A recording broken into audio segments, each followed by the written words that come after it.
Παιδιά, συγγνώμη για το σκοτάδι, αλλά δεν αντέχω άλλο να πετάει Squid Game πράγματα.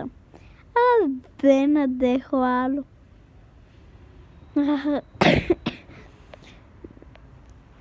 Μου έχουν σπάσει τα νεύρα, μου πετάει Squid Game. I have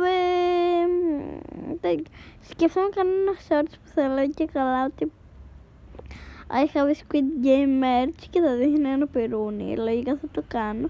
Στις μη με αντιγράψεις. Ναι. Και αυτό. Όπα, γιατί έτσι δεν φαίνεται τίποτα. Αυτά και δεν αντέχω άλλο με το Squid Game. Μου έχει σπάσει. Και μερικοί λένε ότι θα βγει season 3 και αυτή εκεί που λέει κίτρινο φως θα είναι ένα αγόρι και ένα κορίτσι.